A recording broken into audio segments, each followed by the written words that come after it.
questions already? There's a lot of points. Oh, tell me if it goes, yeah. Yeah. Go. Hi, I'll be interviewing you about alcohol poisoning.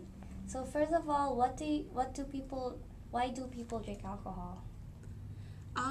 There's no one answer for everyone. There's lots of different reasons people drink alcohol. But specifically, more of the reasons that we hear why teens are drinking or why they start drinking is out of curiosity is a big one, or two, they feel peer pressured are the two big reasons that we're hearing why teens are drinking. Okay, so for about alcohol poisoning, what is alcohol poisoning? Alcohol poisoning, in simple terms, is basically when you have drank too much alcohol and you basically have poisoned your body and you've poisoned yourself with alcohol. So you can die from it. It is deadly, but you can also, some people survive. You go to the hospital and you get your stomach pumped. Okay, so what does alcohol have that makes our body that harms our body? So why is alcohol bad for our body? Alcohol is a drug, just like cocaine or heroin or caffeine. All drugs change your body either mentally or physically in some way. Alcohol, what it does is it's a depressant, and so it slows down your body's reactions. Many times when people actually die from alcohol poisoning, it's because one of the more common ways is their respiration has slowed down so much from being depressed by this depressant drug that you just stop breathing. And many times it happens in their sleep. And so a lot of times people think they just have passed out and they're sleeping and they'll sleep it off and they'll wake up, but then they never wake up. Okay, so who is at risk? Is it like more on adults or more on teenagers? For alcohol poisoning? Yeah.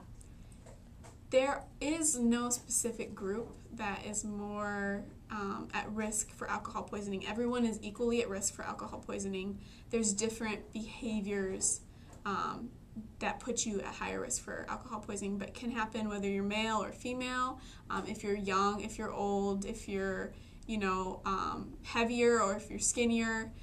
It doesn't discriminate. Okay, so what are the level of intoxication that is considered harmful? I don't know the specific numbers on blood alcohol level, but I know that there are charts out there where it kind of gives you a guideline for what at each level, one drink or two drinks, three drinks, what the typical reaction is. But it's not the same for everyone. So that's where people have to be really careful. So if you have the alcohol poisoning intoxication, what are the symptoms? What are the first symptoms, and then how does it develop into malignant? Well, many times when alcohol poisoning happens, people have very, very slurred speech. They're very confused about their surroundings. They're stumbling everywhere. If they get into a severe case of alcohol poisoning, many times people just almost pass out. Sometimes people will start vomiting in their sleep. But a lot of times it's a silent killer where people just pass out and then they don't wake up. So there aren't always symptoms, but there are symptoms of heavy drinking. Just heavy drinking in general always is a precursor to alcohol poisoning.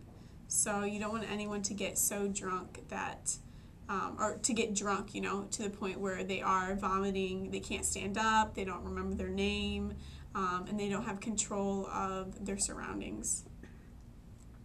So for the alcohol, what are the physical effects on the body? There are a lot of different physical effects. They're the ones that people see. So usually when we see someone drinking over the course of 1, 2, 3, or 4 beers, their behaviors will change. Their speech will start to slur.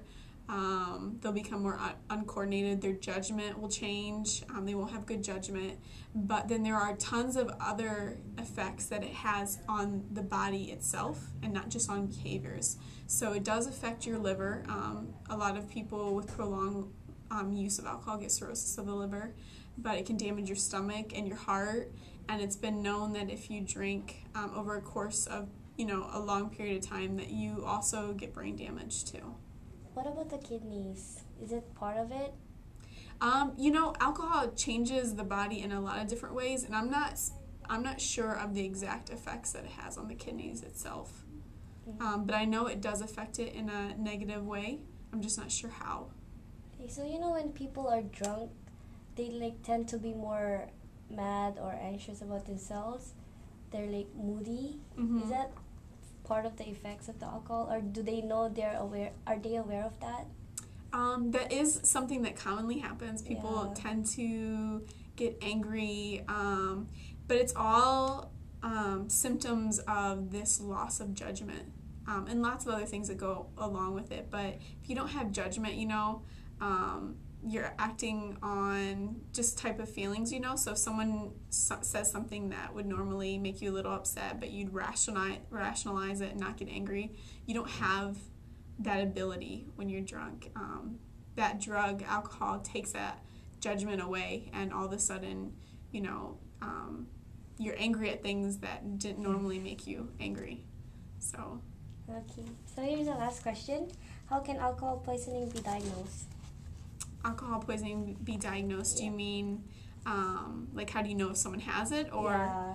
kind of like the symptoms that we talked about earlier? If you are with someone and you're not sure the signs of alcohol poisoning, usually if someone is uncontrollable, basically they don't know their name, they can't stand up, they start puking a lot, any of these symptoms, especially you want to call the hospital or take them to a hospital or call 911, because you never know. A lot of people, that line between where someone survives and where someone dies is a very, very, very thin line, and many times they don't sleep it off.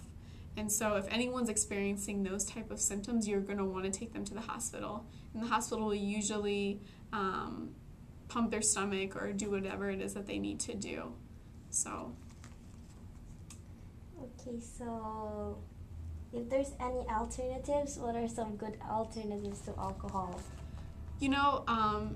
There are tons of alternatives to drinking alcohol, and I think just being able to find some fun and surround yourself with people who don't need drugs to have fun. Go to events, go to the beach, go to dances, hang out, be involved in your community, be involved with your family.